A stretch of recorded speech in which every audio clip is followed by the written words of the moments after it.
A small pharmacy receipt was the first sign something was wrong. Walter and Marian had trusted their son with one paper after surgery. He said it was only to help pay the bills. But then their insurance failed, their bank cards stopped working, and their mail began arriving already touched. Soon, the couple realized their son was not just moving money. He was trying to make the world believe they were confused. Tell us where you're watching from, and if this story moves you, please like and subscribe to help us reach 1,000 subscribers and keep these quiet justice stories coming. The first sign that something was wrong did not arrive with a slammed door or a raised voice. It came in the soft beep of a pharmacy computer. That was the part I would remember later. Not the cold outside, not the ache in my knee, not the way the woman behind us sighed because the line was taking too long. Just that small, flat beep from the register, followed by the young pharmacist leaning closer to her screen. Her name was Lydia. I knew that because she had a name tag pinned to the left side of her white coat, slightly crooked, as if she had put it on in a hurry that morning. She was maybe 30, with tired eyes and a careful voice. Cedar Lake was a small town. The kind of place where people recognized your truck before they remembered your name, and I had been picking up prescriptions at Harlow's pharmacy long enough that most of the staff knew I liked the generic brands when they worked just as well. My wife, Marian, stood beside me with one hand looped through my arm. At 71, she still carried herself with the quiet orderliness of a woman who had spent half her life behind a desk, making sense of other people's policies, premiums, and claim numbers. Her gray hair was pinned back neatly, though a few strands had loosened in the wind. She had chosen her navy coat that morning because she said it made her feel presentable, even for errands. Marian had always believed small dignities mattered. I was leaning too heavily on my cane and trying not to show it. The surgery had been 6 weeks earlier. A full knee replacement, the doctor had said, as if replacing part of a man were as simple as changing a worn belt on an old tractor. I had spent my life fixing farm machines around Cedar Lake and the counties beyond it. I knew what it meant when a joint wore down, when metal rubbed wrong, when one small part made the whole machine groan. I just never expected to become the machine. Lydia typed something again. The computer gave that same little sound. "I'm sorry, Mr. Hensley," she said, lowering her voice. "It looks like your supplemental insurance isn't active right now." Marian's fingers tightened around my sleeve. "That can't be right," she said. There was no panic in her voice, not yet. Just a firm little edge, the one she used whenever a bill came with the wrong account number or a doctor's office forgot to file something properly. Marian had worked for a local insurance office for 28 years. She was not easily frightened by paperwork. Lydia gave her an apologetic look. "The prescription can still be filled. Medicare is showing, but the supplemental policy isn't applying. The system says the premium may not have been paid, may not have been paid." The words landed between us like something dropped on a tile floor. Behind us, a man cleared his throat. Not loudly. Not rudely. Exactly. But enough to remind me that we were standing in public, holding up a line, while a young pharmacist explained that 2 old people might not have paid their insurance bill. I felt heat move up my neck. Marian opened her purse and pulled out the small leather checkbook she still carried, though hardly anyone wrote checks anymore. Her hands did not shake, but I saw how carefully she moved, as if one wrong gesture might make the moment worse. "How much?" she asked. Lydia told her. It was not a ruinous amount. Not the kind of number that empties a savings account or changes a life, but it was high enough to sting, high enough to make Marian pause for half a second before she nodded and said, "We'll pay it today." I wanted to tell her not to. I wanted to say, "We should call first. Ask questions. Straighten it out." But my knee was throbbing. And there was that man behind us. And the air smelled of hand sanitizer and winter coats and humiliation. So I stood there. I stood there with my cane in one hand while my wife paid for medication that should have been covered. That is how these things begin sometimes. Not with cruelty you can name, not with a betrayal large enough to point at. Just a small wrongness, wrapped in ordinary language, a policy inactive, a premium unpaid, a son who had promised he was taking care of everything. 6 months earlier, I would have handled that bill myself. I would have sat at the kitchen table with my reading glasses low on my nose. Marian beside me with her yellow legal pad. The two of us sorting every envelope into little stacks. Utilities. Medical. Medical. Marian. Beside me. Insurance. Taxes. Charitable donations. Marian liked order. I liked knowing where the money went. Between us, we had kept our life simple enough to trust. Then my knee finally gave out. The pain had been coming for years, building slowly like rust under paint. At first it was a stiffness in the morning. Then it was a limp after long walks. Then came the day I stood in the garage, trying to carry a box of old socket wrenches from one bench to another, and my leg folded under me like a bad hinge. Calvin was the one who drove me to the orthopedic surgeon. My son had arrived in a dark wool coat, his phone buzzing every few minutes. His hair combed back in that polished way men use when they want the world to believe they have somewhere important to be. At 46, Calvin had inherited Marian's sharp cheekbones and my height, but not my patience. He spoke quickly, moved quickly, and often made stillness feel like an inconvenience. But that day, he had been gentle. He helped me into the car. He carried Marian's bag. He asked the doctor good questions and nodded with the seriousness of a man accepting responsibility. After the surgery, when I came home groggy and pale, he brought soup from the market and arranged my prescriptions on the counter. Marian had been running on almost no sleep, her eyes shadowed, her voice soft with exhaustion. Calvin noticed that, or seemed to. "Mom," he said one evening, standing in our kitchen with a folder tucked under his arm, "you can't keep doing all of this by yourself." Marian was at the sink rinsing a mug. "I'm managing." "You're barely sleeping. I've been tired before. That's not the point." Calvin set the folder on the table. "Dad needs to recover. You need to breathe. I can take the bills off your plate for a while." I remember the sound of that folder touching the wood. A soft, harmless sound. He called it a temporary family bill management authorization. The first page was plain enough. It said Calvin could help pay household expenses, insurance premiums, utilities, medical bills, and routine costs while I recovered from surgery. He explained it as a convenience, nothing more. A way for him to speak to the bank if there was a question. A way to keep Marian from spending an hour on hold while I needed help getting out of a chair. Marian read the first page twice. "What about the rest?" she asked, touching the thicker pages behind it. "Standard language," Calvin said. "The attorney includes it with everything.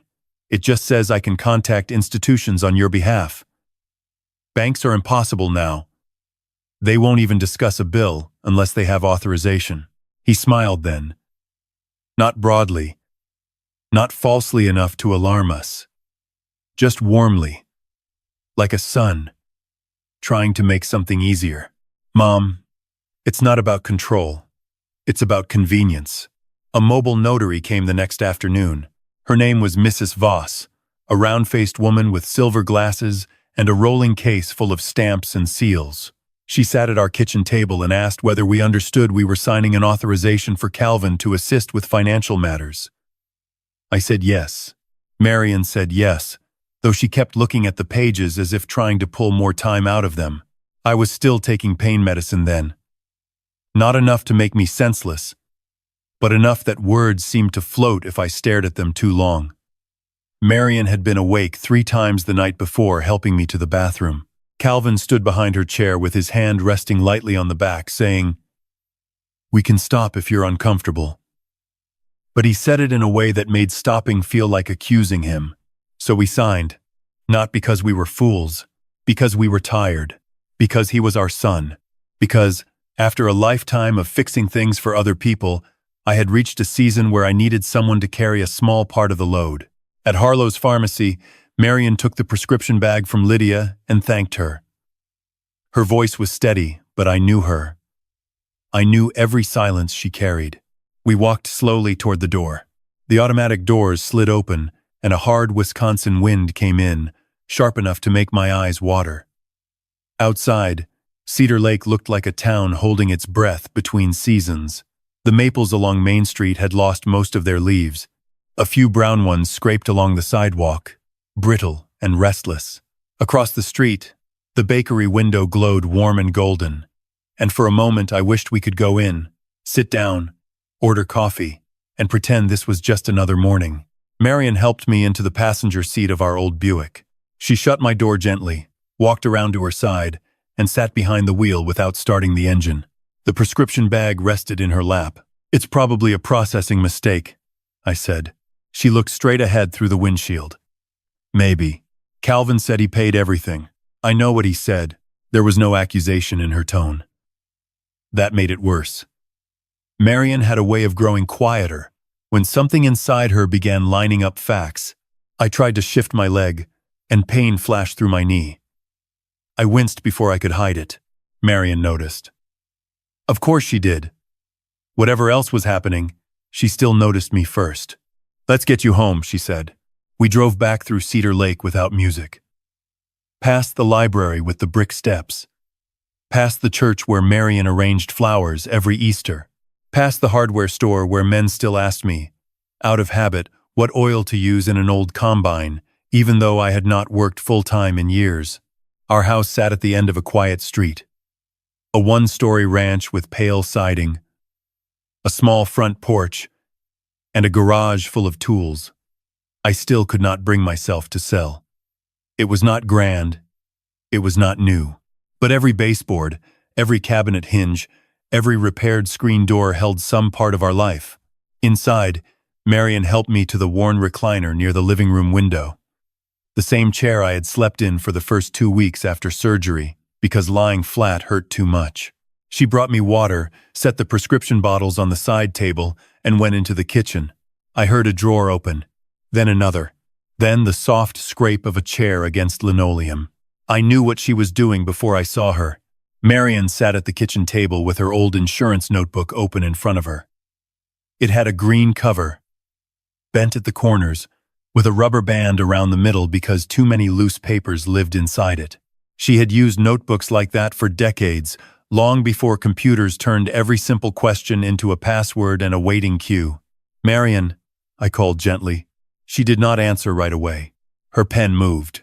I pushed myself up, slower than I wanted, and leaned on my cane until I could see her from the doorway. She had placed the pharmacy receipt flat on the table. Beside it, she had written the date, the time, the pharmacist's name, and the amount we paid.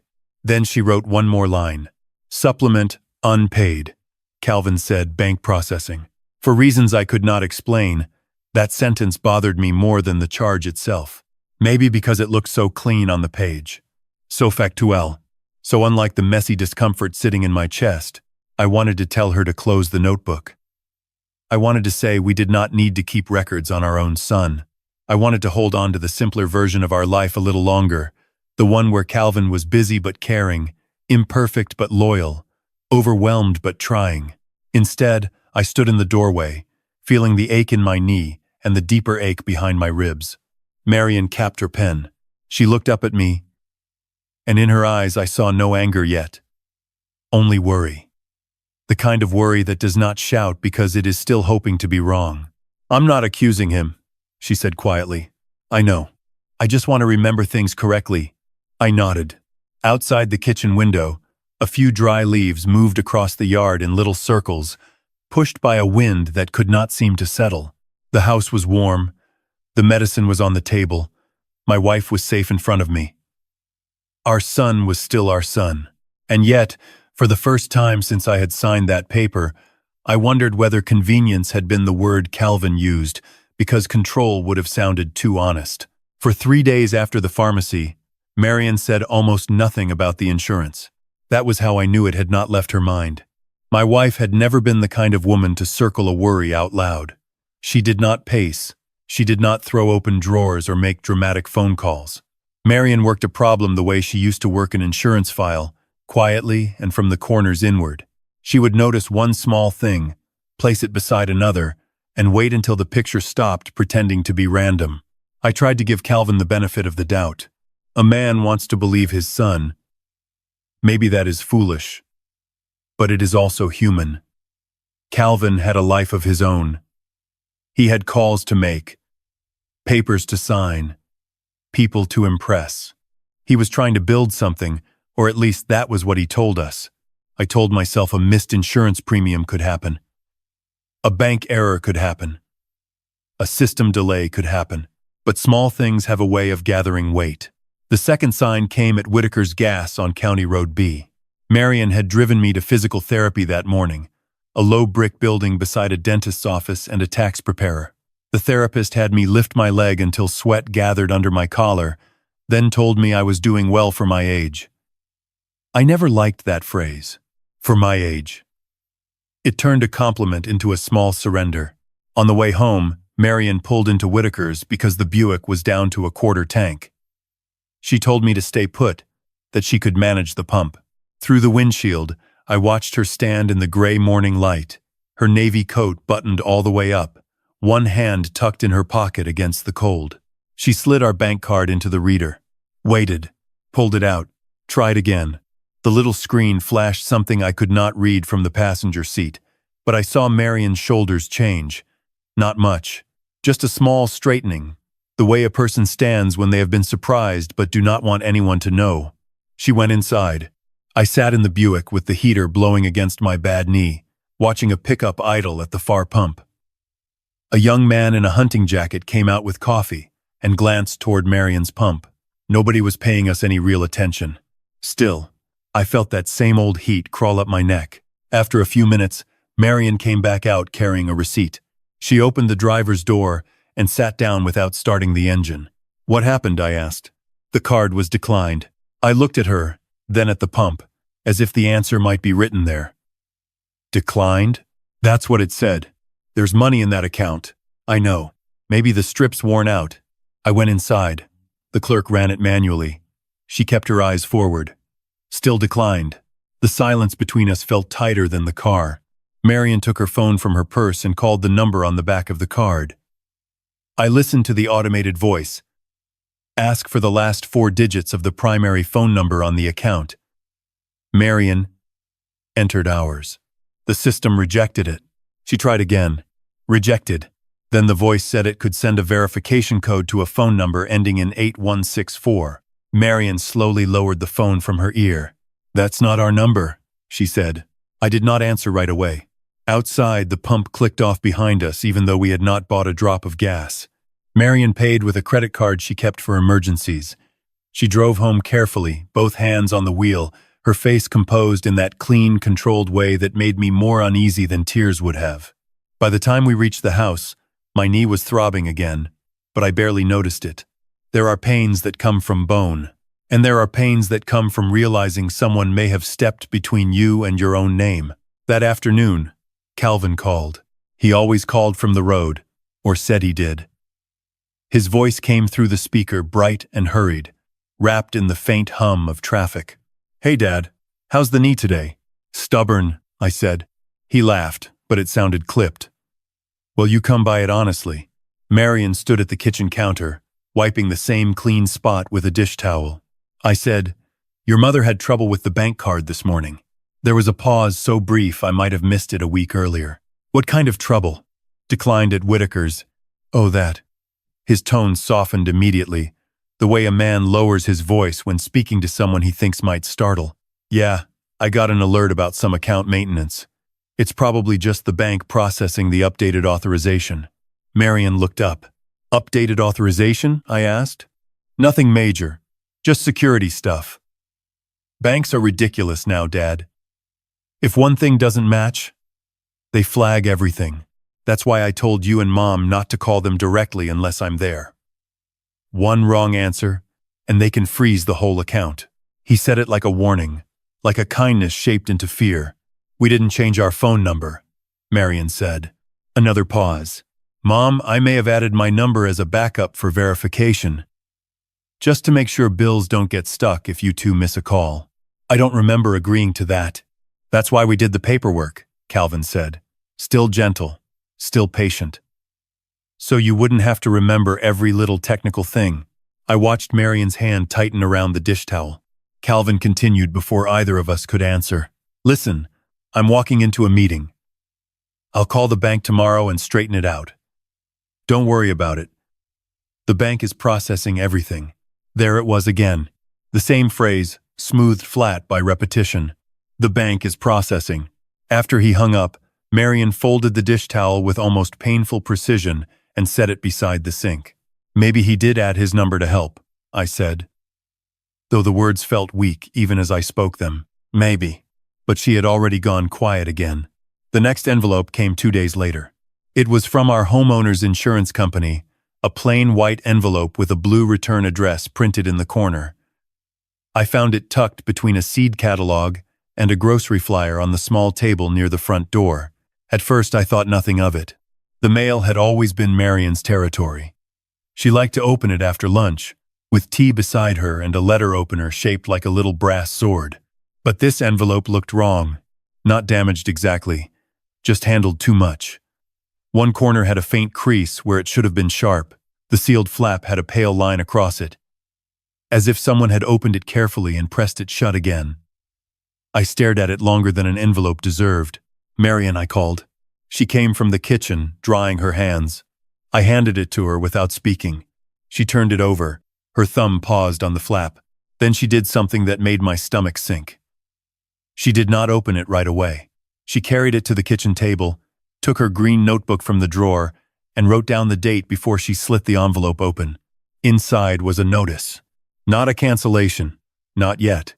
A warning that the premium had not been received and that coverage could lapse if payment was not made by the end of the month. Marian read it twice. Then she placed it beside the pharmacy receipt. "I paid homeowners every spring," I said. "Before taxes."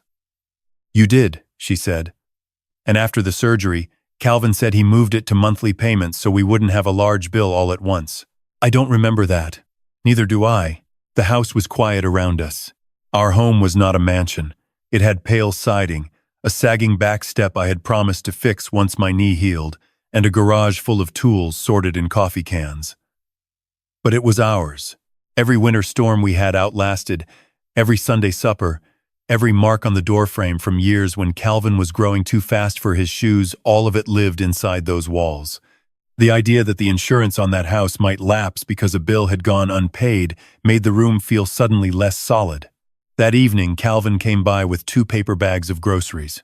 He arrived just before sunset, when the streetlights had begun to glow and the houses along our block looked soft from the outside. He came up the walk in a charcoal overcoat, carrying the bags as if he wanted any neighbor glancing through a window to see him doing it. "Brought you some things," he said loudly enough for Mrs. Adley next door to hear if she was on her porch. Figured Mom shouldn't have to run errands with Dad still recovering. He kissed Marian on the cheek. He squeezed my shoulder. He asked about my physical therapy. He placed soup, apples, coffee, and a carton of eggs on our counter like offerings. For a few minutes, he looked exactly like the son I wanted him to be. Then the front door closed. His voice changed. Not cruel. Calvin was too careful for that. It became efficient, pressed thin by irritation. "Mom, Dad, I really need you both to stop worrying over every notice that comes in the mail." Marian stood very still. "You knew about the insurance letter?" "I saw the alert online. It came in the mail." "Yes, because paper notices still go out even when things are being handled digitally." He gave a small laugh. Not quite warm. "That's what I mean. You're seeing old-fashioned mail and assuming something is wrong." "Something is wrong," Marian said. "The premium wasn't paid. It's in process." I looked at him. "Calvin, why was our bank card declined?" He spread his hands. "Because the bank is updating security, I told you. This stuff is complicated. I spent 40 years fixing machines. Men half my age couldn't diagnose," I said quietly. "Complicated doesn't frighten me." For the first time that evening, something hard flickered across Calvin's face. Then it was gone. "I know, Dad," he said, softer now. "But this isn't a tractor engine. It's banking software, authorization layers, compliance rules. One wrong move and they lock things down. Let me handle it." He sounded reasonable. That was the trouble with Calvin. He rarely sounded like a villain. He sounded like a busy son trying to protect aging parents from a world that had moved too fast for them. And maybe, for a man with a sore knee and a tired wife, that was the most dangerous sound of all. Before he left, he stepped onto the front porch and waved to Mrs. Adley, who had indeed come out to collect her newspaper. "Taking good care of them," she called. "Doing my best," Calvin said with an easy smile. Marian stood behind the screen door beside me. Neither of us said anything. The next morning, Marian suggested we stop by the post office after my short walk. She said it casually while buttoning her coat, but I noticed she had placed the homeowner's notice and 2 other envelopes in her purse. We drove downtown just before noon. Cedar Lake's post office sat between the bakery and the barber shop, a low brick building with a flag snapping sharply in the wind. Inside, the air smelled of paper, dust, and floor wax. I waited near the bulletin board while Marian stepped toward the counter. The woman behind it looked up and smiled with recognition. Eloise Brenner had been delivering mail in Cedar Lake longer than some people had owned their homes. She was small but sturdy, with close-cropped white hair, square glasses, and the kind of face that had learned to be friendly without being careless. Her blue postal sweater hung loose at the elbows, and when she saw Marian, her expression warmed. "Well, Marian Hensley," she said, "how's Walter's knee behaving?" "Like an old barn door," I said from the bulletin board. Eloise laughed. "Then it still has some years left, if somebody oils it right." That was Eloise. Never sentimental when practical would do. Marian lowered her voice. "Could I ask you something a little delicate?" Eloise's smile faded. Not into suspicion, but into attention. "You can ask. I'll tell you if I'm not allowed to answer." Marian took out the envelopes. She did not hand them over at first. She simply showed the edges, the strange creases, the flaps that seemed too smooth after having been sealed. "We've had some important mail come through lately," she said.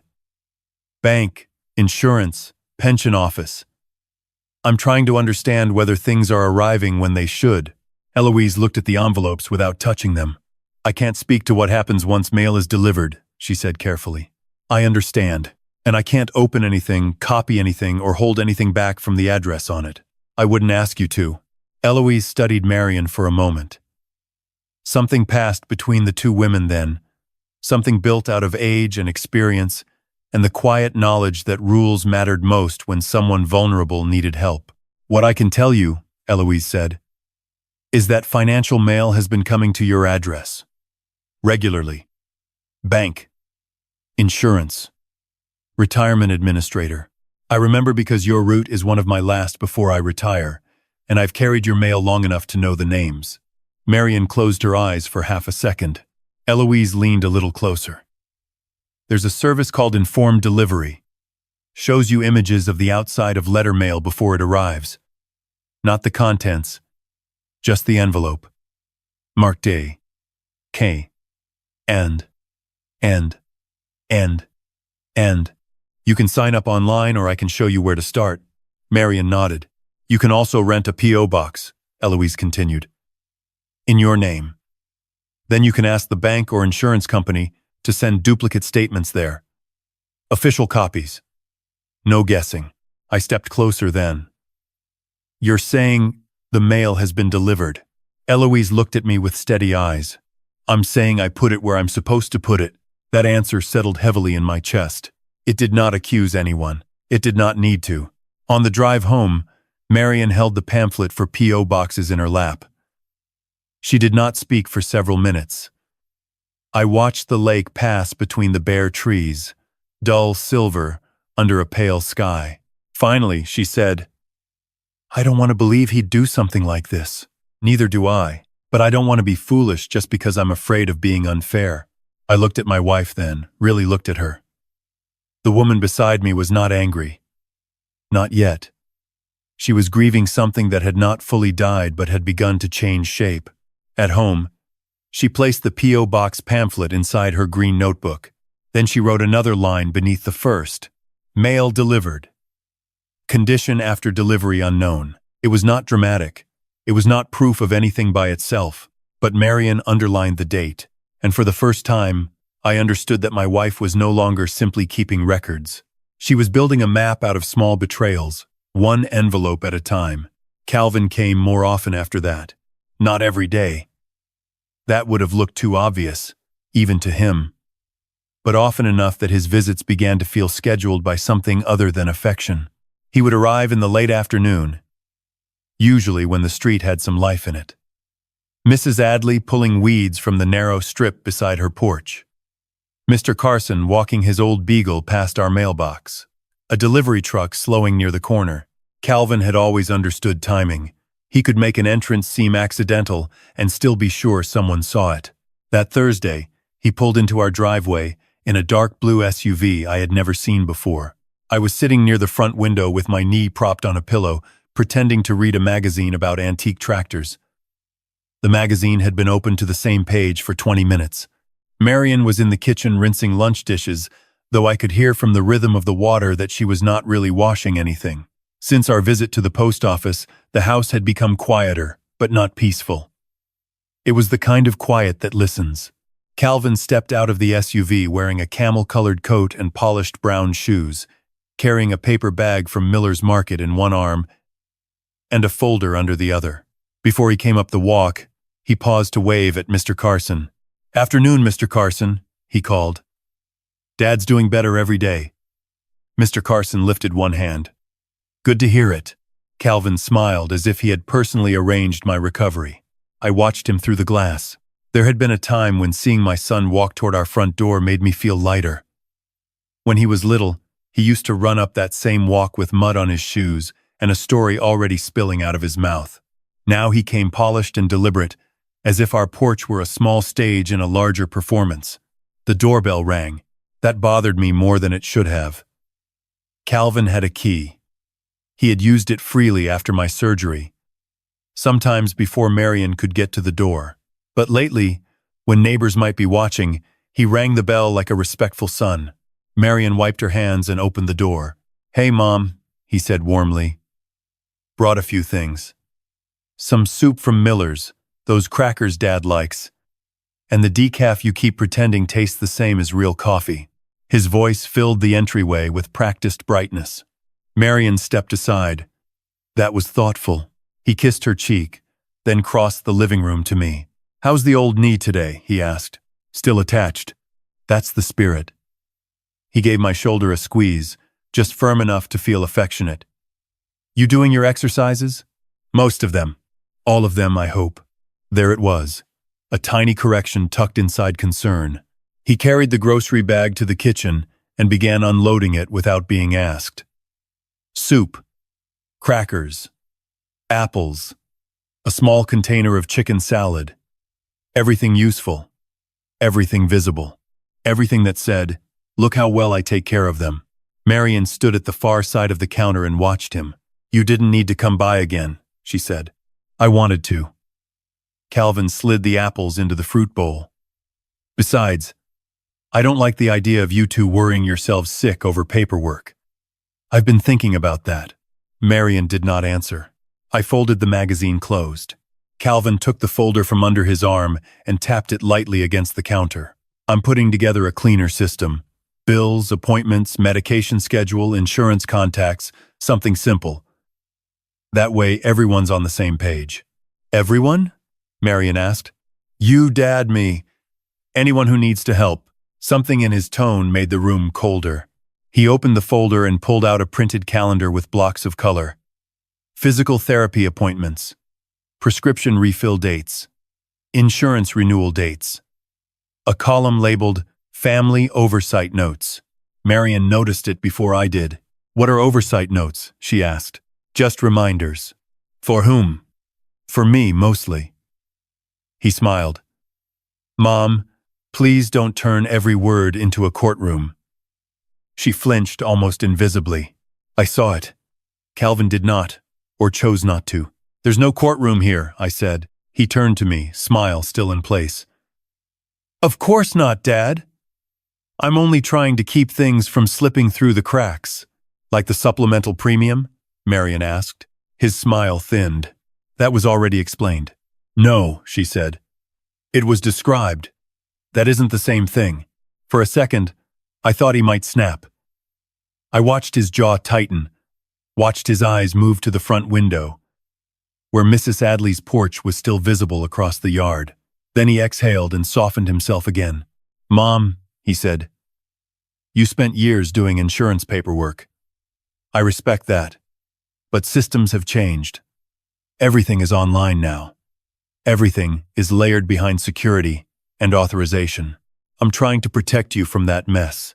He placed the calendar on the counter as if setting down evidence of his devotion. "You and Dad earned some peace. That was how Calvin did it." He could wrap control in words that sounded like comfort. Later, after he had walked through the house checking things no one had asked him to check, he brought up the franchise. He had been doing that more lately too. We were sitting at the kitchen table. Marian had made tea because she was raised to offer tea even to someone who had upset her. Calvin leaned back in his chair, one ankle resting on his knee, his phone face down beside his cup. "I had a meeting with the regional director yesterday," he said, "for the home care franchise." I said nothing. He continued anyway. "It's a strong model. Seniors want to stay in their homes. Families need guidance. The whole system is broken, honestly." He shook his head with the polished sadness of a man discussing a problem he intended to profit from. "People your age shouldn't have to fight paperwork, insurance companies, banks, all of it. They need advocates." Marian looked at him over the rim of her teacup. "Advocates," she repeated. "Exactly. Someone younger who can step in before small problems become disasters." He looked at me then. "That's why I understand what you're going through better than you think." I felt something inside me pull back. Calvin was not talking about caring for us. Not really. He was rehearsing a pitch. We were sitting at our own kitchen table, and somehow we had become part of his market research. "I'm speaking at the chamber breakfast next week," he added. "Just a short presentation. Dignity at home. A better future for aging families." Marian set her cup down. The sound was small, but final. "Dignity is a serious word," she said. Calvin laughed lightly. "I know that, Mom. I hope you do." A silence opened. Not long. Not dramatic. Just long enough for Calvin to understand that she had not meant it as praise. His phone buzzed. He glanced down, then stood. "I need to take this in the car." He stepped outside through the side door, leaving his folder on the table. The moment the door closed, Marian and I looked at it. Neither of us moved. The old version of me would have called after him. Would have said, "Calvin, you forgot your folder." The old version of Marian would have respected the boundary of a closed cover. But something had shifted between us. Not into anger. Not yet. Into survival. Marian reached out first. She did not open the whole folder. She only lifted the calendar page Calvin had already shown us and looked at the sheet beneath it. It was a printed checklist. At the top, in small type, it read, "Initial Home Support Observation Paige Ellison." "Who is Paige?" I asked. Marian's face had gone still. "I don't know." Before she could read further, Calvin's footsteps sounded on the back step. She lowered the calendar into place so smoothly, I might have believed nothing had happened if I had not seen it myself. Calvin came back in, slipping the phone into his coat pocket. "Sorry, business call." "Everything all right?" Marian asked. "Fine." He took the folder and tucked it under his arm. "Actually, that reminds me. I arranged for someone to stop by Monday." Marian's eyes lifted. "Someone?"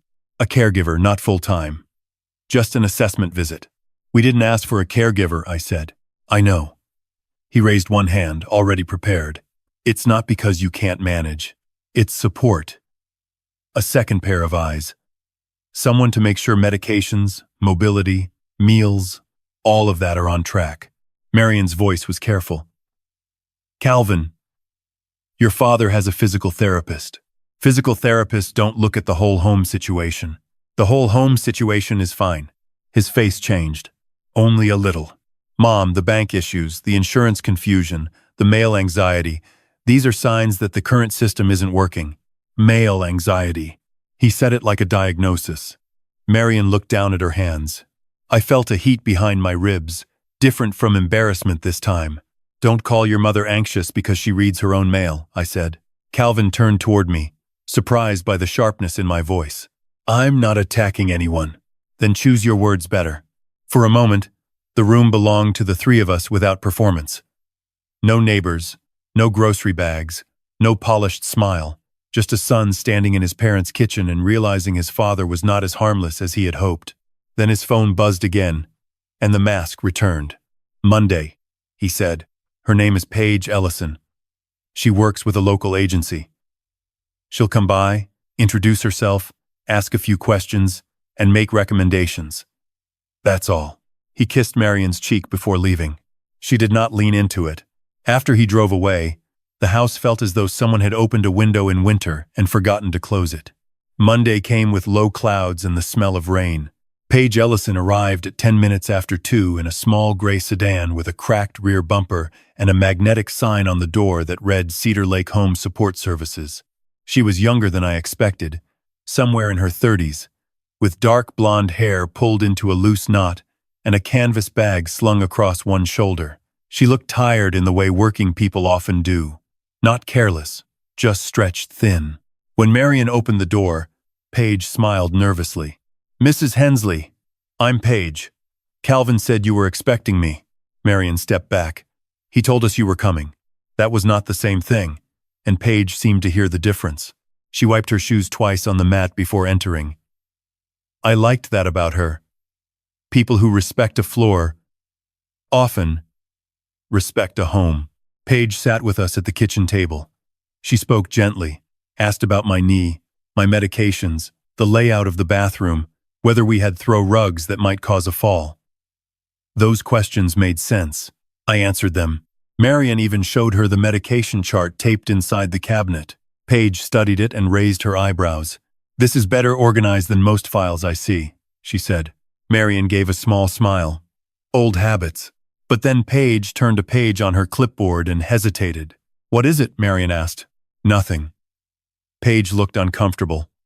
Calvin mentioned there had been some confusion about bills and mail. I watched Marian's smile disappear. "What exactly did Calvin say?" Paige shifted in her chair. "Just that you'd both been under a lot of stress. Surgery can disrupt routines. Sometimes families notice changes before clients do." Clients. The word sat badly in our kitchen. "We are not Calvin's clients," Marian said. Paige flushed. "I didn't mean—" "I know you didn't, and I believe that." Paige did not have Calvin's smoothness. She was not performing. She was trying to do a job with information someone else had handed her. The visit lasted 40 minutes. Paige checked the bathroom, noted that we had a sturdy railing by the back step, suggested a brighter nightlight in the hallway, and complimented Marian's medication chart again before leaving. At the door, she paused. "You both seem very capable," she said softly. It sounded almost like an apology. After her car pulled away, Marian gathered the teacups from the table. That was when she saw it. A sheet of paper had slipped halfway under the placemat where Paige had been sitting. Marian picked it up, assuming it was a blank form. It was not blank. Across the top were the words, "Preliminary Cognitive and Home Safety Notes." Several lines had already been filled in, not in Paige's handwriting, but typed. "Client confused about household bills. Spouse displays heightened concern about mail handling. Possible need for increased financial oversight." Marian did not speak. She handed it to me. I read it once, then again. The words did not accuse us loudly. They were worse than that. They sounded official, calm, reasonable. The kind of language that could travel farther than truth, if placed in the right file. I took the paper to the garage. Marian followed me without asking why. The garage smelled of oil, dust, and old wood. My tools hung on pegboard in the same places they had hung for 20 years. Wrenches by size. Pliers together. Screwdrivers sorted by handle color because that was how I liked them. There was comfort in a wall that still made sense. On the workbench lay my carpenter's pencil, flat-sided and dull at the tip. I picked it up. My hand was steadier than I expected. I underlined the first typed line, then the second, then the third. Marian stood beside me, arms folded against the cold. "He's not just moving money around," she said. "No, he's making us look incapable." I stared at the paper. For years, I had fixed machines by listening. A knock in the engine. A belt whining off rhythm. A faint hiss where pressure should have held. Most people waited until something broke. I had made a living hearing the break before it happened. Now I heard it. Not in metal. In language. Confused. Concerned. Oversight. I set the pencil down and looked at my wife. If he's writing a file on us, I said, then we keep every draft. Marian nodded once. There were no tears in her eyes now. Only the cold, clean focus of a woman who had stopped hoping the facts would become kinder if she waited. That night, the checklist went into her green notebook. Not folded, not hidden under bills. Flat, dated, and preserved. A small page with ordinary words. A page that told us Calvin was not merely trying to manage our lives. He was trying to rewrite who we were. The next morning, Marian did not put the green notebook back in the kitchen drawer. That was the first change. For weeks, it had lived there among rubber bands, old takeout menus, and the spare batteries for the wall clock. A household object. A place to write down reminders. But after the checklist page had left behind, Marian carried it to our bedroom and set it on the dresser beneath the framed photograph from our 40th anniversary. She did not say why. She did not have to. Some papers are records. Some papers become shelter. I woke before sunrise, the way old men often do when pain has finished sleeping before the rest of the body. The house was dark except for the faint blue light over the stove. I could hear Marian in the kitchen, moving carefully so she would not wake me, though she had to know I was already awake. A cabinet opened. A spoon touched ceramic. The kettle clicked on. I reached for my cane and sat up slowly.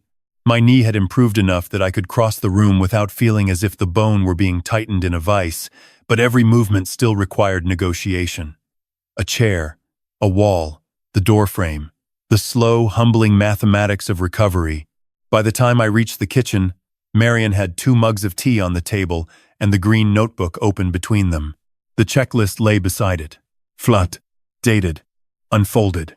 She had also placed the homeowner's notice, the pharmacy receipt, and the pamphlet for P.O. boxes in a neat row, as if building a case for herself before asking me to believe what she already knew. I'm going to the post office today, she said. I lowered myself into the chair across from her. For the box? For the box. Calvin will notice if the mail changes. Not all of it.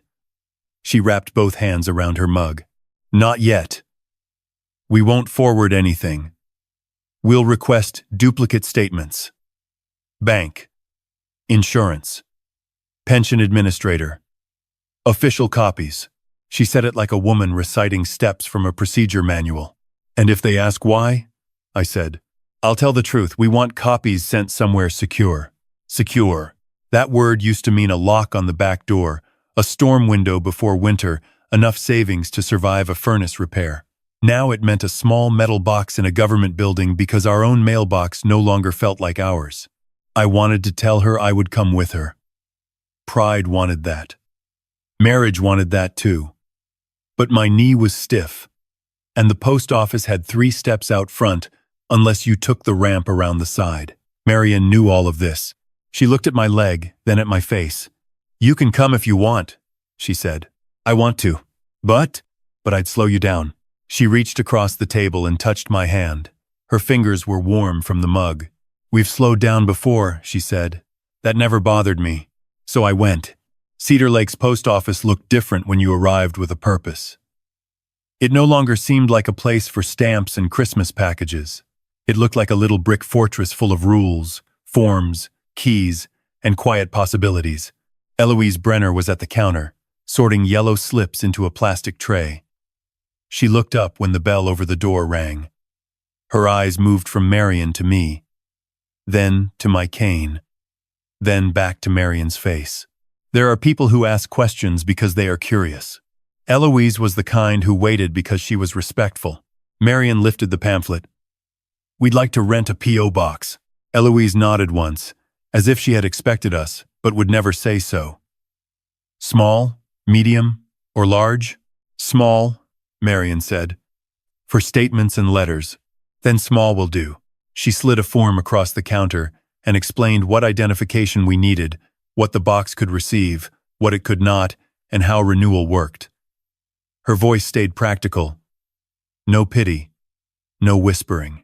I appreciated that more than I expected. Marian filled out the form with the careful handwriting I had watched for 50 years. The loops of her M. The straight-backed H in Hensley. The way she pressed slightly harder when writing numbers. When she reached the line for authorized users, she paused. My name went first. Then she stopped. There was enough space for a third person. I knew what name belonged there in another version of our life. Calvin Hensley, our son.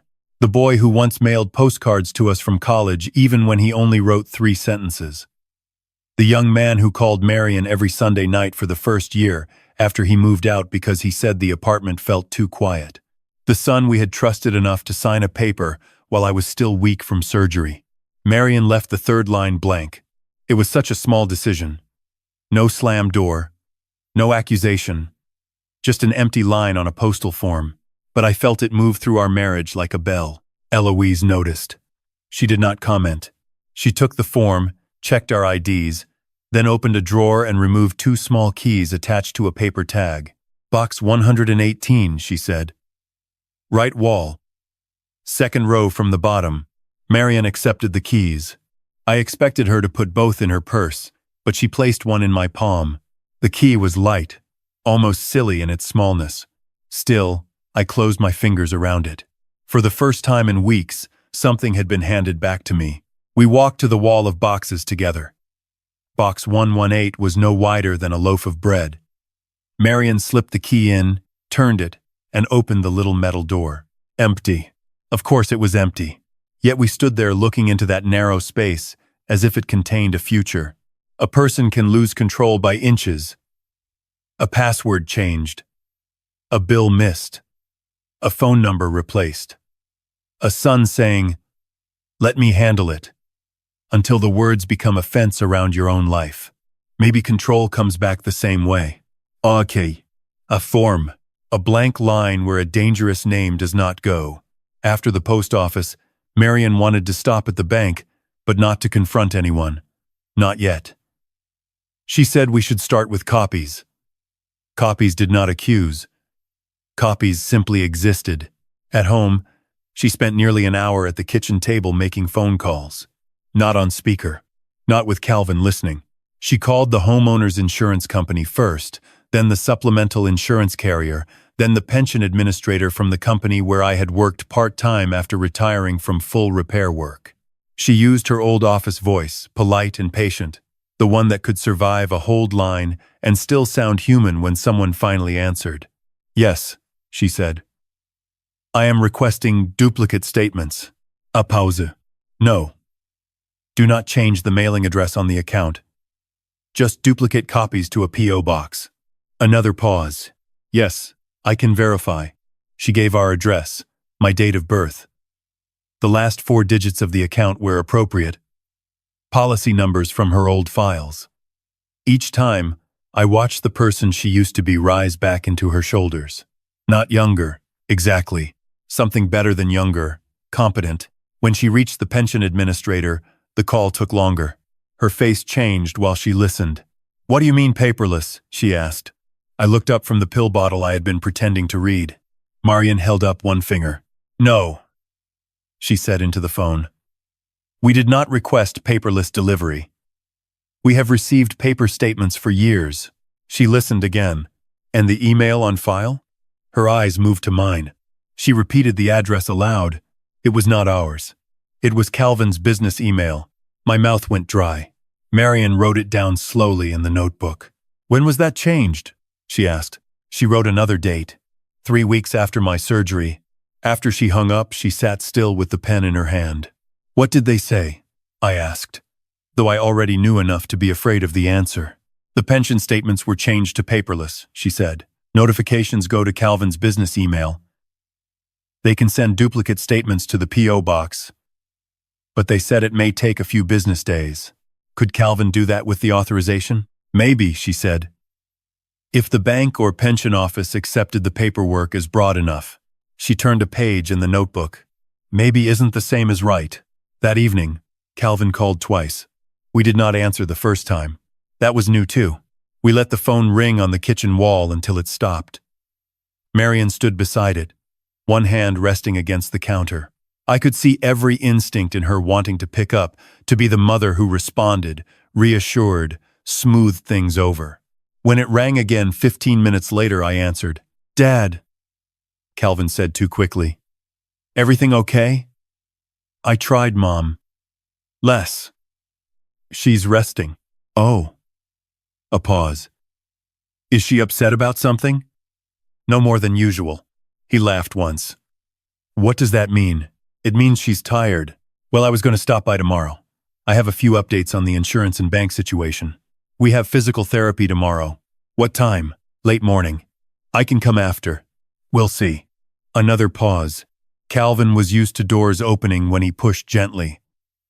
He did not know what to do with one that stayed closed without making a sound. Dad, he said softer. I hope Mom isn't letting that mail thing get into her head. You know how stress can make people see patterns. I looked across the kitchen at Marian. She was standing perfectly still. No, I said. I don't know that. His voice tightened. I'm not saying anything bad. I'm just saying you've both been under pressure. Pressure doesn't open envelopes. The line went quiet. Then Calvin chuckled. But this time, there was no warmth in it. Okay. I can see this isn't a good time. No, I said. It isn't. After I hung up, Marian looked at me as if I had done something both brave and painful. I had not raised my voice. I had not accused him, but I had refused the shape of the conversation he wanted. That night, before bed, Marian opened the green notebook and drew a line down the middle of a fresh page. On the left, she wrote, "What Calvin says." On the right, she wrote, "What records show." Then she filled in the first rows. Bank processing card declined. Unknown phone number. Insurance handled premium notice received. Mail anxiety delivered mail altered after arrival. Paperwork convenience pension notices redirected. I watched her write. The house seemed different in the lamplight. Smaller, maybe, or more honest. The kitchen table no longer looked like the place where we ate toast and paid the electric bill. It looked like a workbench. For the first time since the surgery, I wished I had all my strength back. Not because I wanted to frighten Calvin, not because I wanted to drag him into the room and demand answers, because I wanted to stand beside my wife without leaning on anything. The duplicate bank statement arrived at box 118 4 days later. Marian went alone that morning.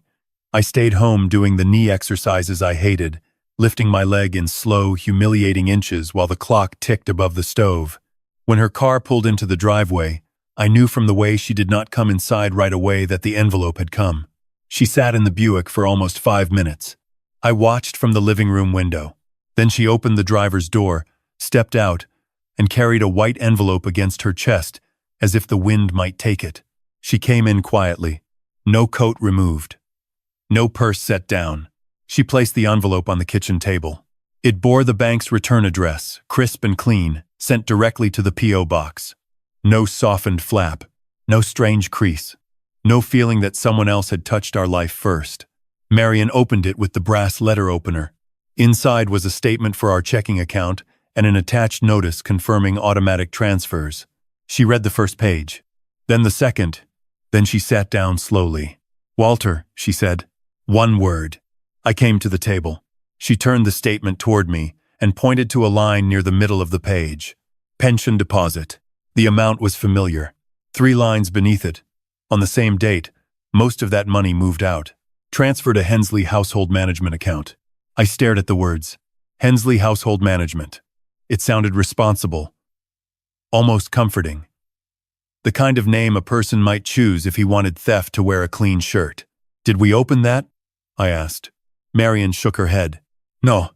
Her voice was calm in a way that frightened me. I sat across from her, the statement between us, and felt something inside me finally stop arguing. Until that moment, part of me had still been searching for the version of events where Calvin was careless, overwhelmed, maybe even arrogant, but not deliberately dangerous. A mistake could be forgiven. A delay could be corrected. A son under pressure could be helped. But an account with a name we had never chosen was not a mistake. It was a door built into our house while we were sleeping. Marian placed the bank statement beside the checklist. One paper said we were confused. The other showed someone else moving our money. Together, they told a story Calvin had not meant for us to read.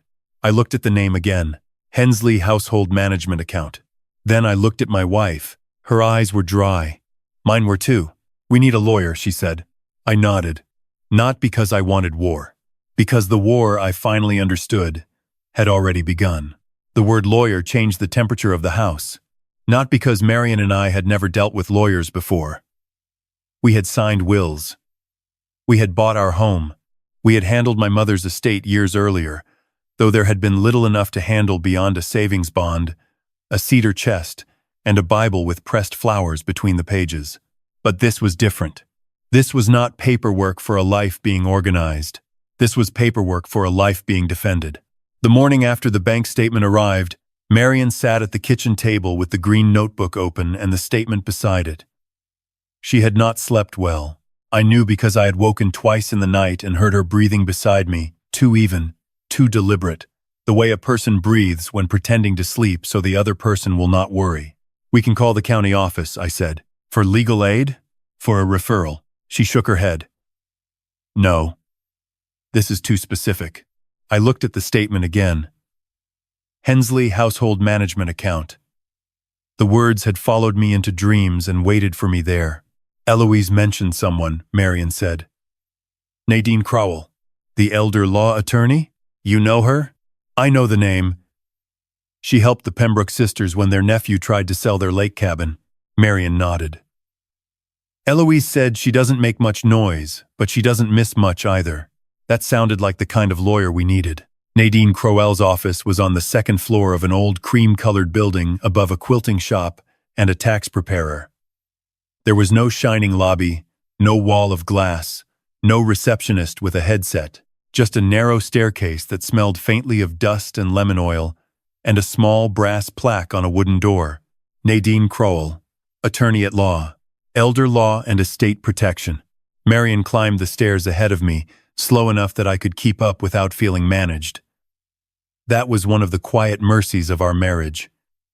She knew when to help, and she knew when help could bruise a man.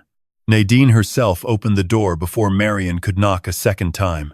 She was somewhere in her 60s, tall and spare, with silver hair cut just below her chin and a pair of reading glasses hanging from a black cord around her neck. Her clothes were plain but exact. Dark slacks, soft gray sweater, sensible shoes. She did not smile the way people smile to make old folks feel comfortable. She simply looked at us directly and stepped aside. Walter and Marian Hensley, she said. Come in. Her office was lined with file cabinets and bookshelves. No decorative fountain, no framed slogans about justice. On her desk sat a ceramic mug, a legal pad, and a stack of files arranged so squarely they looked measured. I liked her immediately, though I did not yet know whether I trusted her. Trust had become a smaller room. Nadine listened for nearly 40 minutes without interrupting except to clarify dates. Marian did most of the talking. She laid the evidence out in the order she had collected it. Pharmacy receipt, homeowner's notice, unusual envelopes, bank card issue, phone verification change, P.O. box, paperless pension notice, Calvin's business email, the duplicate bank statement, and finally the checklist Paige had left behind. Nadine read that one twice. Her face did not change much, but the room did. Some documents seemed to carry a smell of their own, not paper or ink, intention. When Marian finished, Nadine placed both hands flat on the desk. I'm going to say this carefully, she said. A financial power of attorney, even one presented as temporary assistance, can give an agent more practical access than most families understand. If the bank accepted the document as valid, some actions may have looked procedurally proper from the outside. My stomach tightened. So he can just do it? I asked. No, she said. Procedurally accepted is not the same as legally or ethically permissible. An agent has duties, loyalty, good faith, acting in the principal's best interest, no self-dealing unless clearly authorized. Moving your funds into an account used to support his own business interests raises serious questions. Marian's fingers rested on the green notebook. And the checklist? She asked. Nadine's mouth tightened for the first time. That concerns me just as much as the money. More than the money? I asked. In some ways, yes. She tapped the page lightly. Money can sometimes be traced. Capacity allegations can poison every room you walk into before you know they've been made. I felt that sentence in my chest. Before that moment, I had thought of Calvin's actions as theft wearing a necktie. But Nadine was showing us a second theft, quieter and in some ways worse. He was not only reaching toward our accounts, he was reaching toward the world's belief in us. Nadine opened a yellow legal pad. We do 3 things immediately. First, I prepare a revocation of any existing financial authorization or power of attorney granted to Calvin. Second, we notify the bank in writing that you dispute his use of the authority and request restricted access pending review. Third, I want both of you evaluated by an independent geriatric physician. Marian's face tightened. Nadine noticed. I know, she said, softer now. It feels insulting.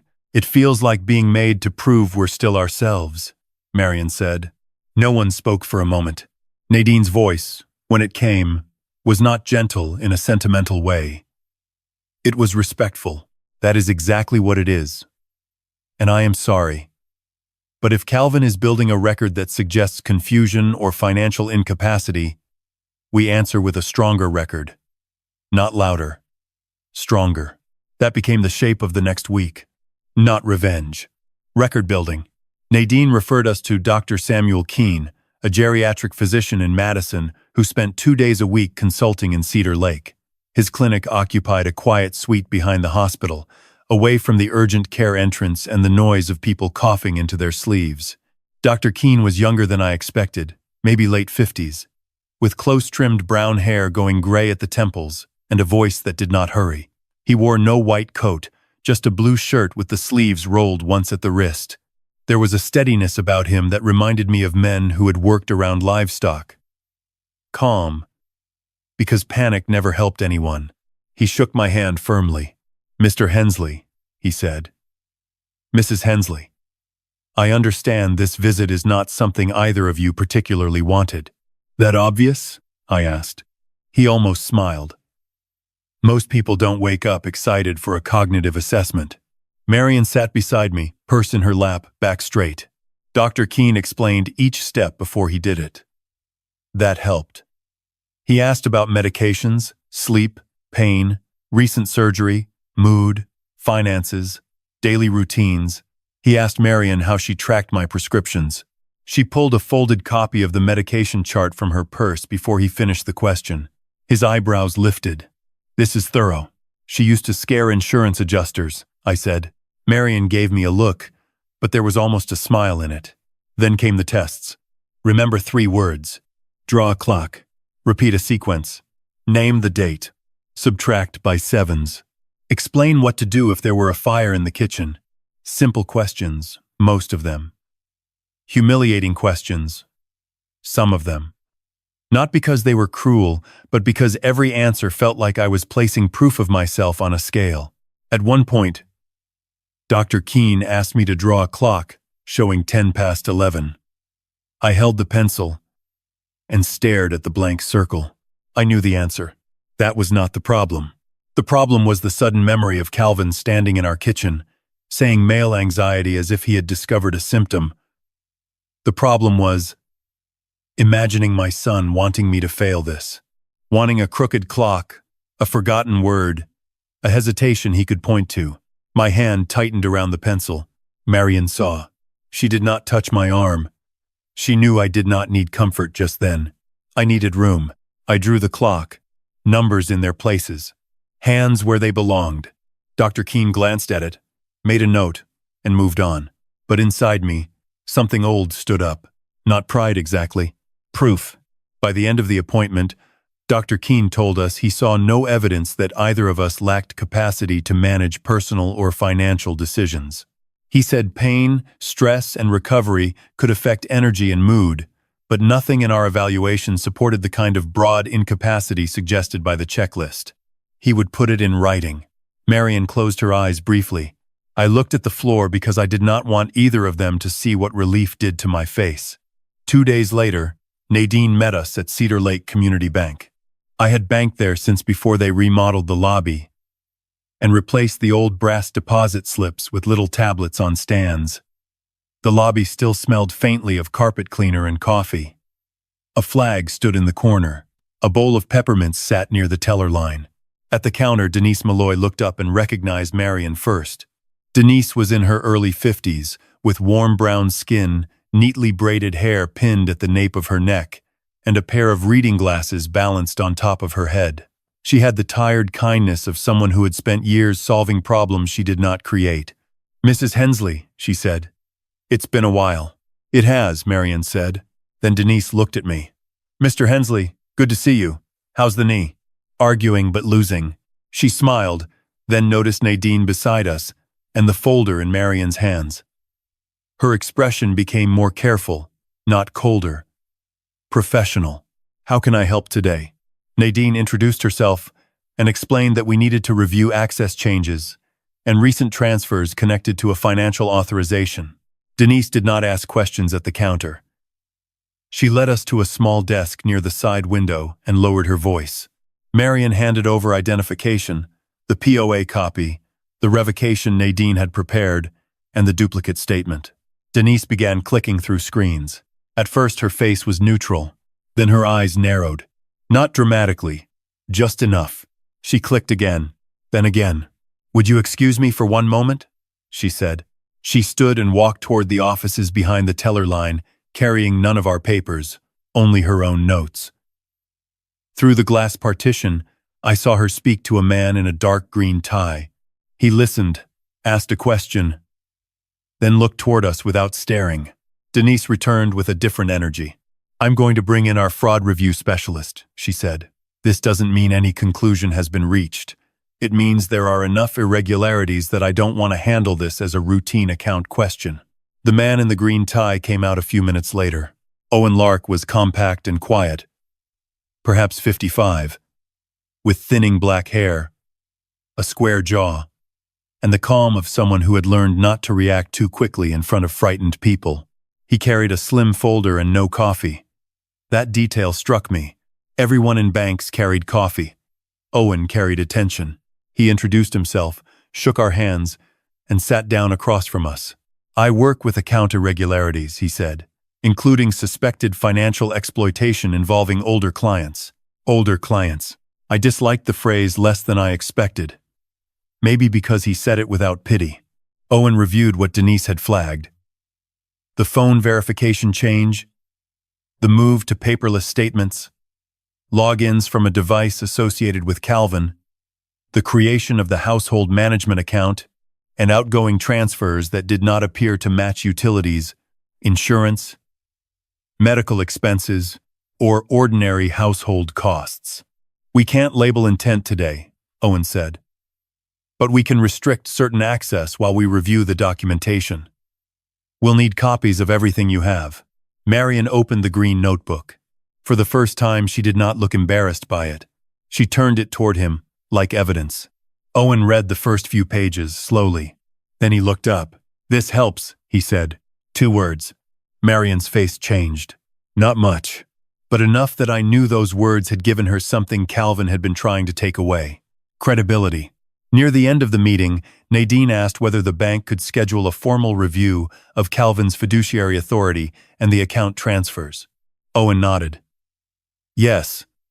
We'll request his explanation and documentation. Do not tip him off beyond what procedure requires," Nadine said. "I understand." As we stood to leave, Denise touched Marian's sleeve lightly. "My mother had trouble with an insurance policy years ago," she said. "You helped her find a clause nobody else noticed." "I remember that." Marian blinked, surprised.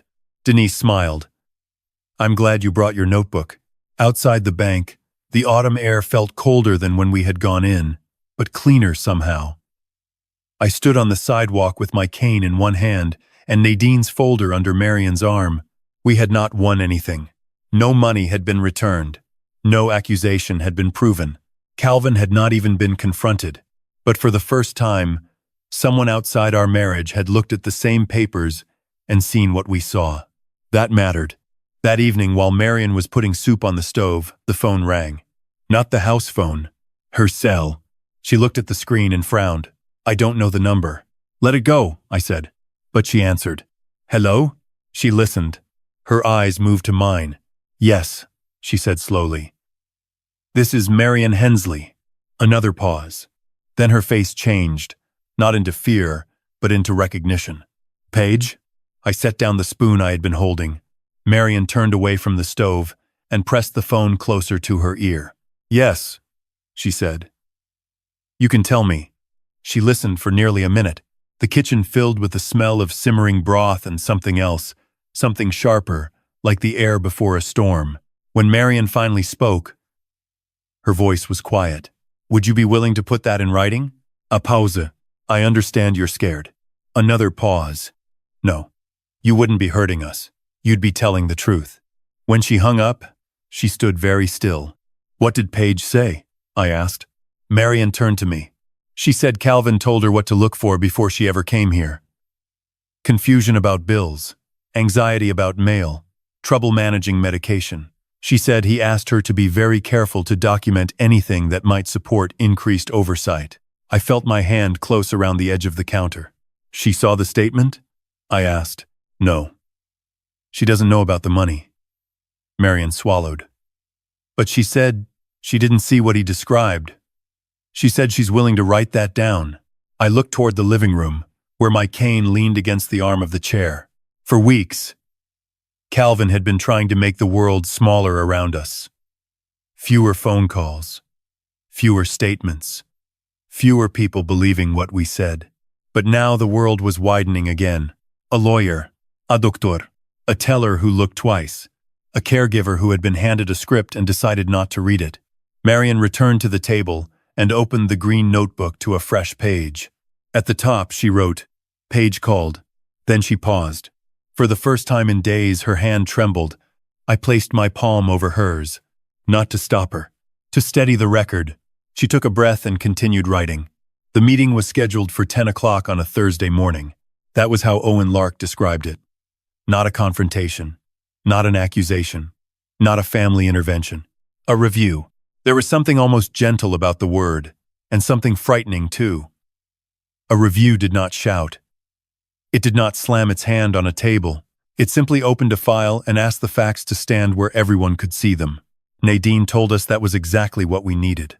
Calvin understands emotion, she said the day before, sitting at our kitchen table with her legal pad open beside Marian's green notebook. He knows how to bend a conversation if the room belongs to feelings. So we do not give him that room. Marian sat straight-backed with her hands folded. What room do we give him? She asked. Nadine looked at the bank statement, the checklist, Paige's written statement, and Dr. Keene's report arranged in careful stacks. A room where every sentence has to answer a document. I did not sleep much that night, not because I was afraid of Calvin. I had stopped being afraid of the son who thought age had made me harmless. What kept me awake was something heavier, the knowledge that by morning, whatever remained unspoken between us would have to wear a name. For weeks, Marian and I had lived inside suspicion, evidence, procedure, and grief. We had moved carefully, like people walking through a house where the floorboards might give way. But Calvin was still our son. That fact had not dissolved just because the numbers looked ugly or the language in his checklist sounded cold. A father can know he has been wronged and still remember the weight of a newborn in his arms. Those two truths do not cancel each other. They just make breathing harder. At 8:30, Marian dressed as if she were going to church.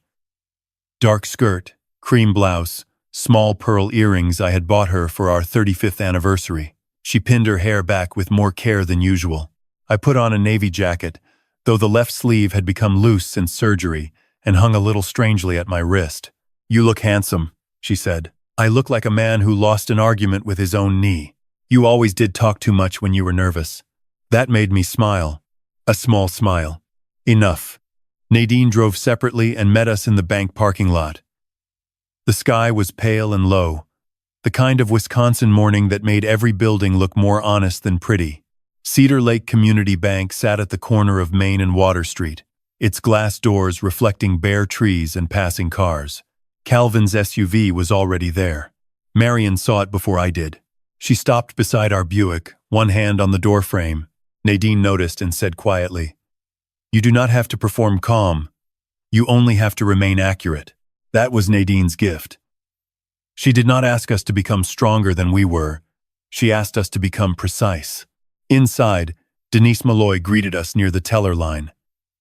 She was wearing a burgundy cardigan over her blouse, her reading glasses hanging from a chain this time, instead of resting on her head. She did not smile broadly. She simply nodded, and in that nod there was recognition, apology, and resolve. "Owen is ready," she said. The meeting room sat along the side of the lobby, behind a glass wall, with frosted stripes across the middle. You could see shapes moving outside, but not faces clearly. A table stood in the center, with 6 chairs, a speakerphone, a pitcher of water, and a box of tissues no one mentioned. Calvin was already seated. He stood when we entered. For a moment, he looked exactly like the man he wanted the world to see. Clean haircut, expensive watch, charcoal suit jacket, pale blue shirt open at the collar. No tie. He always knew how to appear serious without looking stiff. His leather folio sat on the table in front of him, positioned neatly beside a silver pen. "Mom," he said. "Dad." He looked at Nadine, then at Owen, then back at us. "What is this?" Owen gestured for everyone to sit. "Mr. Hensley, thank you for coming in. As stated in the notice, this is a review of fiduciary authority and account irregularities related to Walter and Marian Hensley's accounts." Calvin gave a short laugh that carried no humor. "Account irregularities? That sounds dramatic." Owen did not react. "It is the bank's terminology." Calvin turned to Marian. "Mom, did you ask for this?"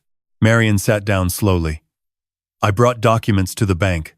That's not what I asked." Nadine opened her folder. "Mr. Hensley, questions should be directed through Mr. Lark unless they are asked of you directly." Calvin looked at her as if he had just noticed a locked door where there used to be a hallway. "And you are?" "Nadine Crowell. I represent Walter and Marian Hensley." The word represent landed hard. Calvin's eyes shifted to me. There was something in them I had seen when he was 16 and caught in a lie about where he had been after school. Not guilt. Calculation. "Dad," he said, quieter now. "You hired a lawyer?" R. I had imagined this moment many times. In most versions, I had a speech ready. Something about trust. Something about betrayal.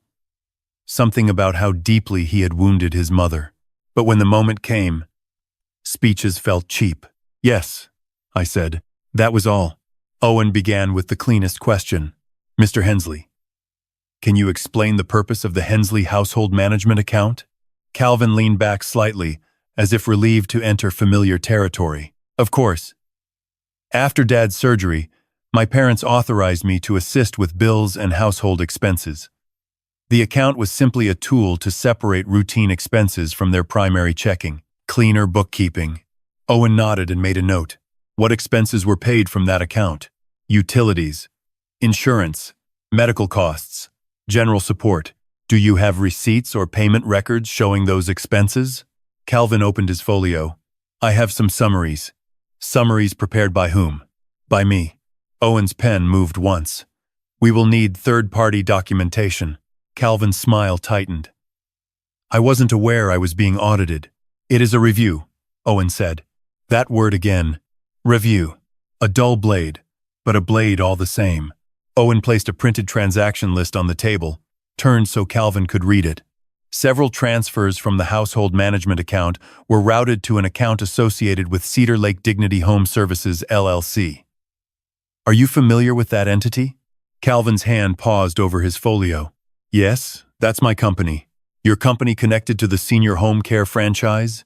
"Yes." "What household expense did those transfers cover?" Calvin blinked once. "They were reimbursements." "For what?" "Care coordination. Time. Administrative overhead." "I was handling a lot." Nadine looked up. "Were Walter and Marian informed that you were compensating your own business from their funds?"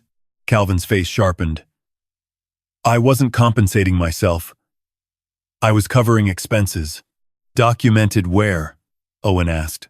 Calvin looked from Owen to Nadine and back again. His voice changed by half a shade. "This is exactly why I didn't want them dragged into this. They don't understand how modern care management works. There are costs involved. Marian's hands stayed folded. I watched her pearls catch a small line of light from the window. What costs? She asked. Calvin turned to her. And for the first time that morning, the polished public tone slipped. Mom, please, don't do this. She did not look away. What costs, Calvin? He exhaled through his nose.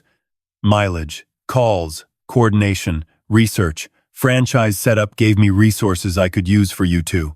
Nadine slid the original authorization across the table. Please identify the clause that allows you to use your parents' pension income to fund your business setup. Calvin did not touch the document. The silence that followed was not empty.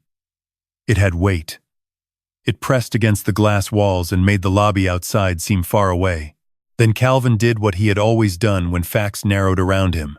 He changed the subject to our age. With all due respect, he said, though no respect was present. My parents have been confused for months. Dad is recovering from major surgery. Mom has become fixated on mail and paperwork.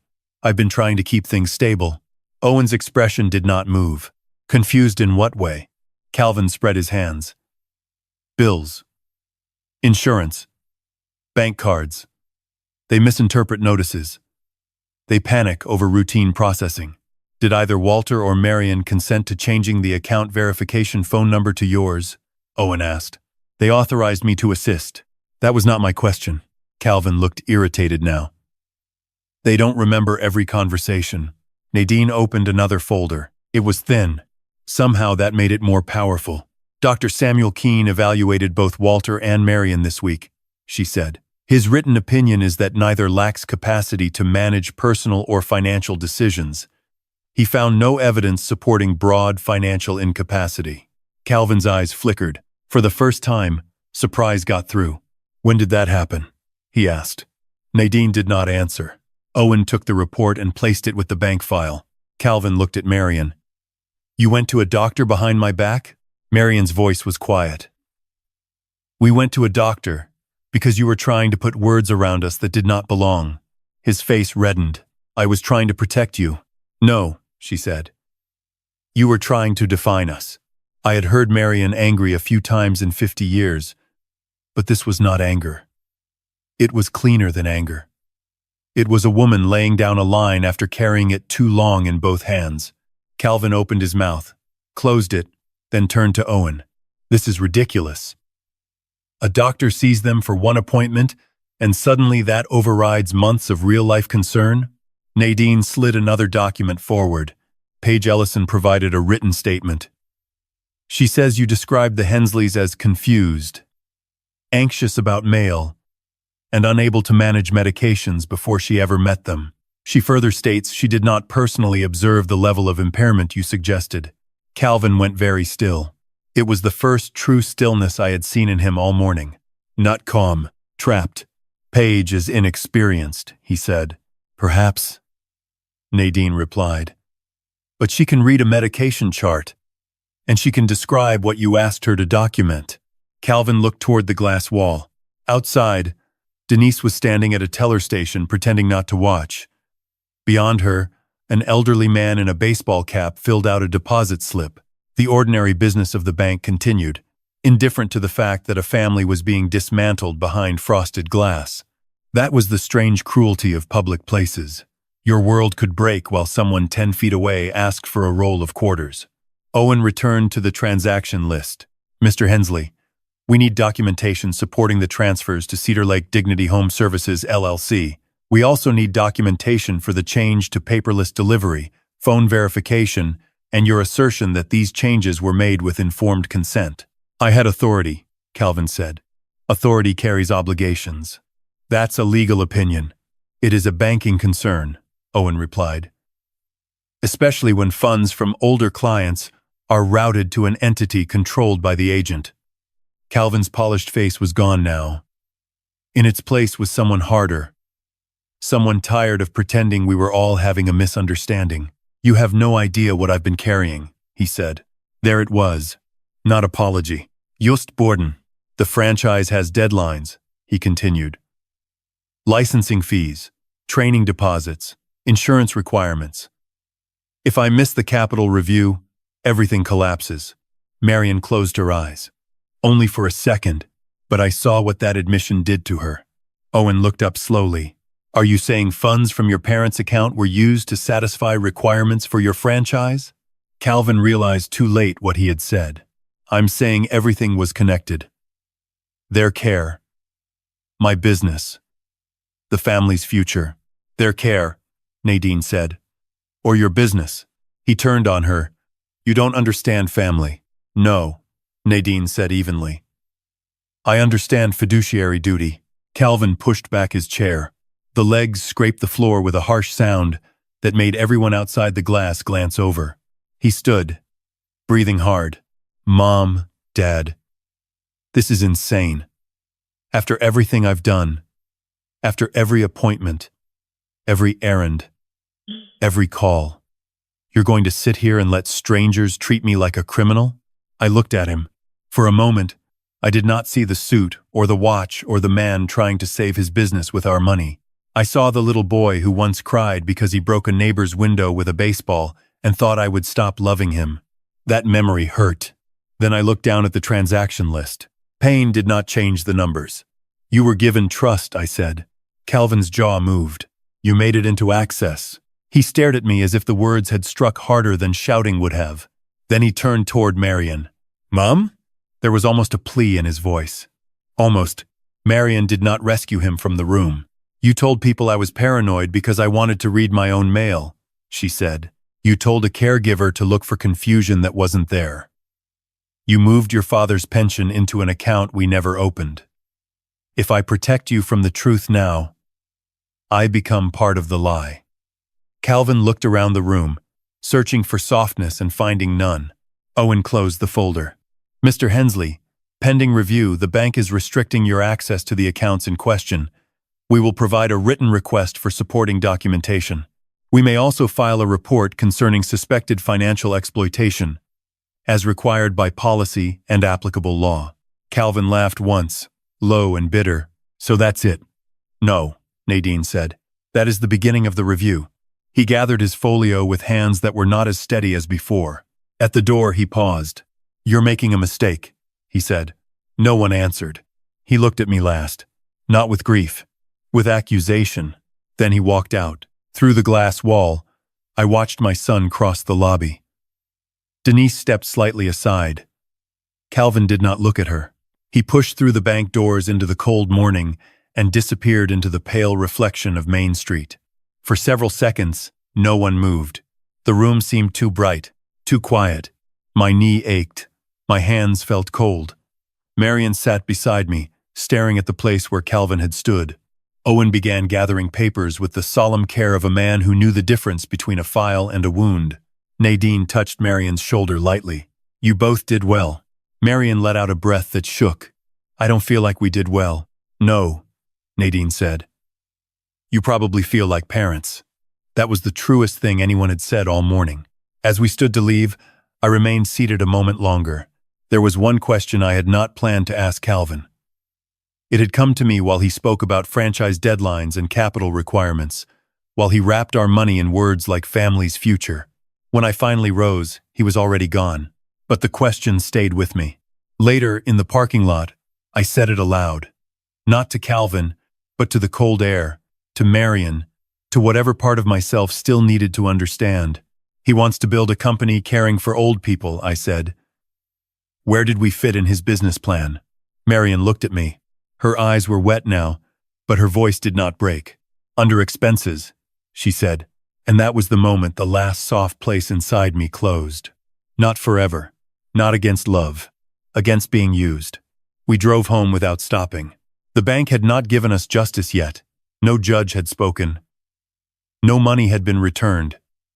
Calvin still had his explanations, his business cards, his version of himself, but he no longer had the room. For the first time since the pharmacy computer beeped and Marian paid for medicine that should have been covered, the story was no longer happening, only inside our house. It had entered the record. Justice did not come the way I once imagined justice came. There was no judge striking a gavel the next morning, no sheriff at the door, no dramatic confession from Calvin, No moment where he fell to his knees and begged his mother to forgive him while the whole town watched. The morning after the bank review, the sun rose the same way it always had over Cedar Lake, pale behind the bare branches, touching the roof lines one at a time. The furnace clicked on. The old refrigerator hummed. Marian made toast and scraped the burned edge off mine because she knew I disliked the taste but hated wasting food more. Outside, the world remained offensively ordinary. That was the difficult part. When something breaks open inside a family, you expect the weather to notice. You expect the street to look different, the church bell to sound heavier, the neighbors to lower their voices when you step outside. But Mrs. Adley still walked down her front steps to collect the paper. Mr. Carson still passed our mailbox with his old beagle. The hardware store still put out a sign advertising snow shovels before the first real snow had fallen. Only our house understood that something had changed. For the first time in months, Calvin did not call before noon. Marian noticed but did not say anything. Instead, she opened the green notebook to a clean page and wrote at the top, "After review." Then she waited. That became the shape of the following weeks. Waiting, but not helplessly. Nadine called the next afternoon. She had filed the formal revocation of Calvin's authority and sent notice to the bank, the pension administrator, the insurance companies, and any institution whose name appeared in Marian's notebook. She had also prepared new documents naming a neutral fiduciary service as backup agent, not a relative, not a friend, not anyone who could confuse love with access. The cleanest boundary is often the least sentimental one, she told us. Marian put the phone on speaker so I could hear. Nadine explained that Cedar Lake Community Bank had restricted Calvin's access to the accounts under review. The household management account was being examined. Transfers to Cedar Lake Dignity Home Services LLC had been flagged. Any remaining funds and accounts connected to that activity might be frozen while documentation was requested. "Will we get it all back?" Marian asked. Nadine did not soften the answer. "Not immediately. Possibly not all of it. Some funds appear to have been spent on deposits, fees, and business expenses. We pursue what can be traced. We make claims where claims are appropriate. But today, the most important thing is that he no longer has open access." Marian closed her eyes. I watched her face as she absorbed the shape of that justice. Not full, not fast, but real. I had spent years fixing old machines, and I knew the value of stopping damage before you celebrated repair. When a hydraulic line burst, you did not first polish the tractor. You shut off the pressure. You kept the machine from bleeding out. That was what had happened. The bleeding had been stopped. The next call came from Owen Lark. His voice over the phone was as calm as it had been behind the glass wall, but there was weight beneath it now. He said the bank had requested documentation from Calvin to support the transfers. Calvin had provided summaries again, but no third-party receipts that matched the amounts. Several transfers were tied to franchise-related deposits and licensing costs. Others had gone toward marketing materials, consulting fees, and payments labeled as training readiness. Training readiness, I repeated. Marian looked at me. The words were almost beautiful in their emptiness. Owen said the bank had referred the matter internally for suspected elder financial exploitation review and would cooperate with any outside agency if contacted. He was careful with every sentence. He did not promise punishment. He did not use words like theft or fraud as if he were telling a story over coffee. But I heard enough. Calvin had tried to make his actions look organized. The organization was now organizing itself against him. 3 days later, Nadine received a letter from the franchise company. Calvin's agreement with them had been suspended pending review of financial suitability and ethical compliance. I had never seen that phrase before. Ethical compliance. It sounded bloodless, but Marian read it twice with her hand pressed over her mouth. "He wanted to sell dignity," she said. Her voice was not bitter. That would have been easier to hear. He couldn't even leave ours alone. Calvin finally called that evening. The house phone rang just after supper. We were at the kitchen table. Marian had made potato soup, and the smell of onions still hung in the room. I looked at the caller ID and saw our son's name. For a moment, neither of us moved. Then Marian pushed the phone gently toward the center of the table. We let Nadine handle it, she said. It was not a question. The phone rang until the machine answered. Calvin's voice filled the kitchen. Mom. Dad. Pick up. A pause. This has gone far enough. Another pause. You're destroying everything I've worked for. Marian looked down at her hands. His voice changed then. Not softer exactly, but more practiced. I know you're upset. I know this looks bad because people who don't understand our family are twisting it. I was trying to build something for all of us. For the family. For your future too. He waited, as if expecting one of us to lift the receiver. Neither of us did. Mom? He said. That one word nearly broke her. I saw it. Her hand moved half an inch toward the phone. I placed my hand beside hers, not on top of it this time. Not holding her back. Just reminding her she was not alone in the cost of silence. Calvin exhaled sharply. Fine. Have your lawyer call me. The line clicked dead. The kitchen seemed to hold his voice after he was gone. Marian stood, took both bowls to the sink, and turned on the water though neither bowl was empty. Ilitha. Some grief needs a small task, or it will drown a person where they sit. After that, all contact went through Nadine. Calvin sent emails. At first they were angry, then wounded, then practical. He said the money had only been temporary. He said the franchise would have produced enough income to repay everything. He said we did not understand pressure. He said business required risk. He said he had been carrying the burden alone. Nadine printed each message, marked it, filed it, and answered only what required answering. I read none of them after the third. Not because I did not care, because every sentence was a hook. A son knows where a father is soft. He knows which memories to touch, which guilt to wake, which old hopes to dress up and send back to the door. I could not stop loving Calvin by decision, but I could stop letting love sign documents for me. The civil claim began quietly. The bank froze what remained in the business-linked account. It was not enough to restore everything, but it was enough to prove the trail had not vanished. Nadine coordinated with the pension administrator to restore paper statements and remove Calvin's email. The phone verification changed back to ours. The homeowner's premium was paid current. The supplemental policy was reinstated, though Marian still kept the pharmacy receipt in the notebook. Why keep it now? I asked her one afternoon. She was sitting at the table, sorting new papers into labeled folders. Because it was the first place the truth showed itself, she said. A week later, she baked banana bread. That was how I knew she intended to thank someone. Marian only baked banana bread for people who had done something without demanding to be seen doing it. She wrapped the loaf in wax paper, tied it with kitchen twine, and placed it in a brown paper bag. Then she put on her coat. I'm going to the post office, she said. I'll come. You don't have to. I know. The walk from the parking space to the post office door was easier than it had been weeks before. My knee still complained, but not with the same authority. The cane tapped the sidewalk beside me. Marian slowed without appearing to slow.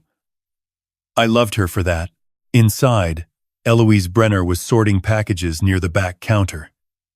When she saw the bag in Marian's hand, she gave a small smile. Now, I hope that isn't official mail, she said. Banana bread, Marian said. Unofficial.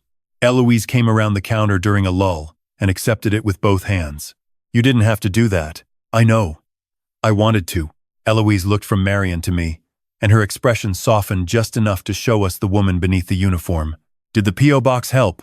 Marian nodded. More than you know. I didn't do much. You did what you were allowed to do, Marian said. That was enough. Eloise glanced toward the wall of boxes. Sometimes people think helping means breaking a rule. Most of the time, it just means showing someone which rule protects them. Then she added almost to herself, sometimes the mail doesn't save people. Sometimes the date on the envelope does. Marian's eyes filled quickly. Eloise pretended not to notice. That was another kindness. Before we left, Marian opened box 118. Inside lay 2 envelopes, one from the bank and one from the pension administrator. Both were clean. Both sealed. both addressed exactly as they should have been. She held them for a moment before putting them in her purse.